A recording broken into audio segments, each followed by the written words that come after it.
Hello, my YouTube family. I welcome you all to your very own channel Next Gen Teachers. तो आज का जो हमारा question है ये बहुत इम्पोर्टेंट है. मोस्टली हर साल ये जो है एग्ज़ाम में आता है ये क्वेश्चन. आज का जो क्वेश्चन है वो है मुदालियर कमीशन के ऊपर. तो आज हम पढ़ेंगे कि मुदालियर कमीशन कब बनाया गया, इसका पूरा नाम क्या था और ये क्यों बनाया गया था.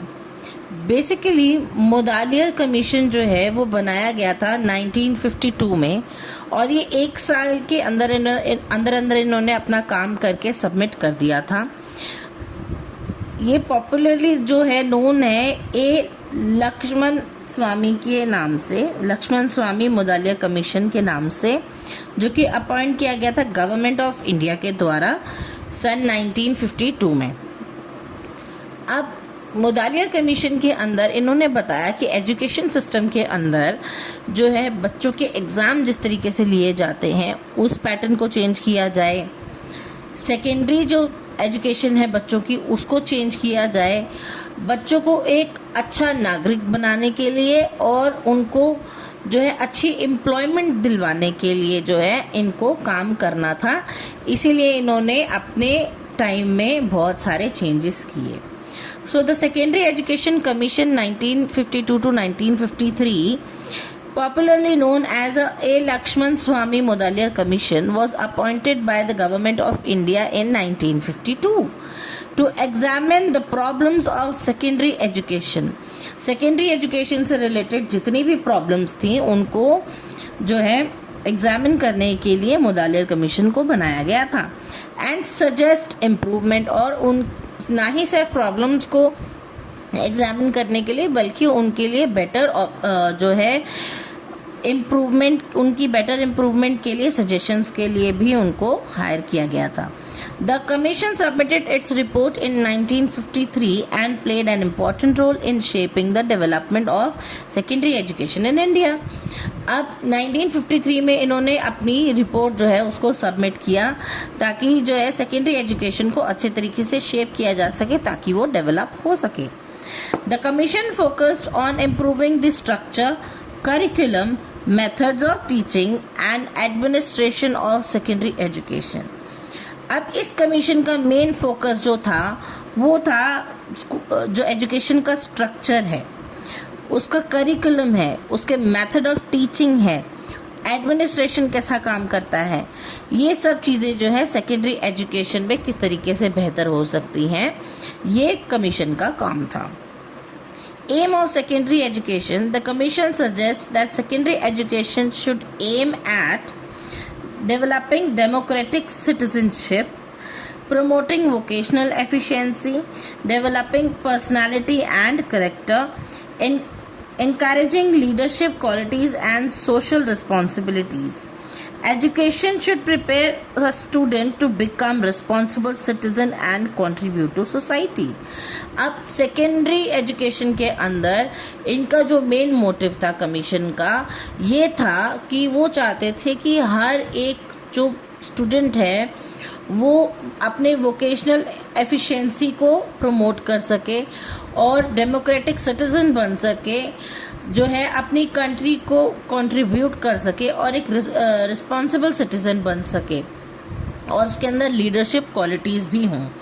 So structure of secondary education was like the commission recommended reorganizing secondary education into 2 stages. secondary education की जो क्लासेस हैं उसको 2 भागों में बांटा गया. फर्स्ट है junior secondary stage, that is for 3 years, which is class 8th to 10th, and higher secondary education which is of 2 years, that is 11th and 12th. This structure aimed to provide better academic and vocational preparation for students. Now diversification of curriculum. अब curriculum को किस तरीके से diversify किया गया. The commission emphasized that the curriculum should not be purely academic. It recommended introducing diversified courses such as science, commerce, agriculture, technical subjects, fine arts and home science. अब हम सब ने जो है अपने 11th 12th के अंदर जो है क्लासेस में हमने ये देखा है कि ये बहुत सारे सब्जेक्ट्स हमारे पास होते हैं, इसमें हमारी चॉइस होती है, जो हम रेकमेंड करें वो हम ले सकते हैं। तो सेकेंडरी एजुकेशन को सही करने का यही एक तरीका था कि बच्चे को जो है स्कूल टाइम से ही उनको जो आगे चल के करना है लाइफ में, जो जिस प्रोफेशन में जाना है, वो उसके लिए एक सही रास्ता चुन सकते हैं, बजाय कि कॉलेज और यूनिवर्सिटीज़ के ऊपर पूरी तरीके से जो है लोड देने के उन्होंने सोचा कि ये स्कूल से ही शुरू कर दिया जाना चाहिए।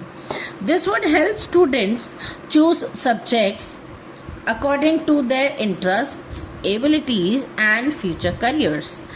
नाउ वोकेशनल एजुकेशन कहती है one of the most important recommendations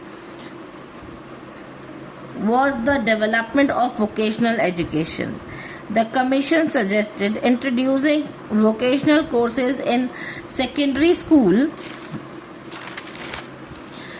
preparing students for practical occupation and employment. तो गवर्नमेंट कहती है कि बच्चों को जो है 11वीं 12वीं क्लास से ही जो है सेकेंडरी क्लासेस से जो है उनको तैयार करना शुरू कर दिया जाए, ताकि वो आगे चल के जो है अपने दुनिया के अंदर जो है अच्छे एम्प्लॉयमेंट कर सकें और प्रैक्टिकल जो ऑक्यूपेशन है उसके लिए प्रैक्टिकल चीज़ों पर फोकस कर सकें, किस तरीके से उसे प्रैक्टिकली अप्लाई करना है वो ये सीख सकें स्कूल के टाइम पर ही। Reducing over dependence on university education, तो over dependency of university education के ऊपर ना करके ये चीज़ उन्होंने सेकेंडरी एजुकेशन में ही स्टार्ट की। This would help students gain useful skills and reduce unemployment. अब ये सब करने का क्या मकसद था कि बच्चों को जो है यूजफुल स्किल्स सीखने को मिलेंगे, और ये जब बच्चे यूजफुल स्किल्स सीख जाएंगे तो अनएम्प्लॉयमेंट जो है वो रिड्यूस हो जाएगी। इम्प्रूवमेंट इन टीचिंग मेथड्स, अब ये तो रही बात कि बच्चों को किस तरीके से जो है आगे के लिए फ्यूचर के लिए प्रिपेयर किया जाए। अब टीचिंग मेथड्स के अंदर भी चेंजेस किए गए। The commission recommended modern and activity based teaching methods such as project method, practical work and experiments, discussion and group work। तो ये सब चीज़ें भी स्टार्ट की गई ताकि टीचिंग मेथड भी बहुत बेहतर हो सके। Teaching should encourage critical thinking and creativity rather than rote learning। अब सिर्फ रट्टा मार के याद करने की बजाय बच्चों को प्रैक्टिकली चीज़ें याद हों, क्रिटिकल थिंकिंग बच्चे कर पाएँ, क्रिएटिव बन पाएँ, इसीलिए जो है ये project method, practical work, experiments और डिस्कशन ये सब स्टार्ट हुआ। एग्जामिनेशन रिफॉर्म्स, अब बच्चों के एग्ज़ाम्स भी किस तरीके से होते थे, बच्चों के एग्ज़ाम का स्ट्रेस बहुत होता था, तो इस चीज़ को भी कमीशन ने देखा और इसको क्रिटिसाइज़ किया, जो एग्जिस्टिंग एग्जामिनेशन सिस्टम था, और उसको रिफॉर्म करने की बात की। Reducing the importance of final examination, final examination की इम्पोर्टेंस को कम किया गया। Introducing internal assessment, internal assessment की गई कि डेली बेसिस पे बच्चा जो है किस चीज़ को कैसे समझ रहा है, कैसा रिएक्ट कर रहा है, उस पर ध्यान दिया गया। Evaluating students based on regular performance and practical work, बच्चों की रेगुलर परफॉर्मेंस और उनके प्रैक्टिकल वर्क के बेसिस पे उनको इवेल्युएट किया जाने लगा, ना कि सिर्फ एक एग्ज़ाम के टाइम पे उनके पेपर में। This would make evaluation more comprehensive and fair, अब ये चीज़ जो है वो ज़्यादा बच्चों को कॉम्प्रिहेंसिव और फेयर जो है इवेल्युएशन देने के लिए कमीशन ने ये रिफॉर्म किया था। गाइडेंस एंड काउंसलिंग, अब हर एक स्कूल के अंदर जो है एक गाइड और काउंसलर जो है वो गवर्नमेंट ने प्रोवाइड करवाया इस कमीशन के थ्रू। क्यों? क्योंकि the commission recommended the introduction of guidance and counselling services in school to help students choose suitable subjects.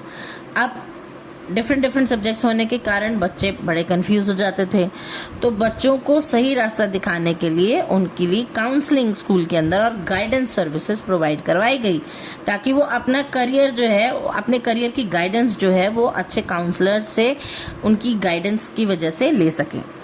Solve personal and educational problems, बच्चों की जो पर्सनल और एजुकेशनल प्रॉब्लम्स हैं वो भी इनसे बात करके वो सॉल्व कर सकें ताकि उनकी एजुकेशन पे कोई नेगेटिव इम्पैक्ट ना पड़े। Co-curricular activities, the commission emphasized the importance of co-curricular activities such as sports, debates and discussions, cultural activities, social service programs. These activities help in the overall development of students' personality. अब बच्चों को सिर्फ पढ़ाई पढ़ाई पढ़ाई नहीं करवाई गई, बच्चों को और भी चीज़ों के लिए प्रेरित किया गया, जैसे स्पोर्ट्स के लिए, डिबेट कॉम्पिटिशन्स के लिए, कल्चरल एक्टिविटीज़ के लिए और सोशल सर्विसिंग प्रोग्राम्स के लिए भी बच्चों को इनकरेज किया गया ताकि जो बच्चे जो हैं उनकी ओवरऑल डेवलपमेंट हो सके, उनकी पर्सनालिटी अच्छे से डेवलप हो सके। इम्प्रूवमेंट ऑफ टीचर्स स्टेटस, अब टीचर्स जो है बड़ा इम्पॉर्टेंट रोल प्ले करती हैं एजुकेशन में, तो उनकी भी जो है स्टेटस को इम्प्रूव करने के लिए the commission recommended better training for teachers के लिए बेटर ट्रेनिंग प्रोवाइड करवाई गई।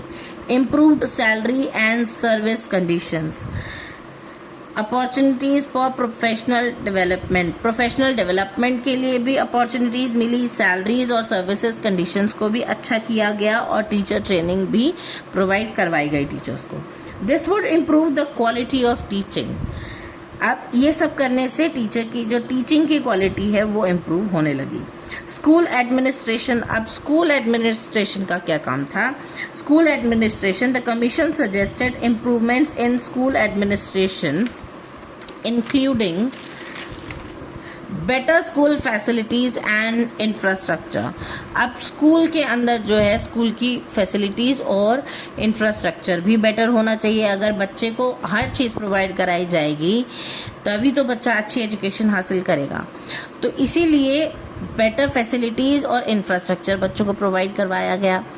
Proper supervision and inspection of schools हुए ताकि कोई भी नेग्लिजेंस ना रहे। Efficient school management system provide करवाया गया ताकि कोई भी अगर प्रॉब्लम होती है तो वो उसे मैनेज कर पाए। सो कंक्लूजन जो है मुदालियर कमीशन का ये है, the recommendation of the secondary education commission, that is Mudaliar commission, greatly influenced the development of secondary education in India. The commission emphasized curriculum diversification, vocational education, improved teaching methods, examination reforms, and guidance services. These recommendations aimed to make secondary education more practical, balanced and relevant to the needs of society. तो Mudaliar commission ने ये ensure किया कि बच्चों का curriculum अच्छा हो, बच्चों को जो है गाइडेंस अच्छी प्रोवाइड करवाई जाए, उनके एग्जामिनेशंस को रिफॉर्म किया जाए, इम्प्रूव्ड टीचिंग मेथड्स और डाइवर्सिफिकेशन के हिसाब से बच्चों को जो है अपना वोकेशनल जो है वो चूज़ करने का मौका दिया जाए ताकि बच्चों को जो है प्रैक्टिकल, बैलेंस्ड और रेलेवेंट जो है तरीके से एजुकेशन मिल सके जो कि सोसाइटी की भी नीड है। तो ये था आज का क्वेश्चन। आई होप आपको मेरी वीडियोस अच्छी लगती होंगी, तो please do like, share it with your friends, अच्छे कमेंट्स करना ना भूलें और हाँ, don't forget to subscribe my channel. तब तक के लिए थैंक यू।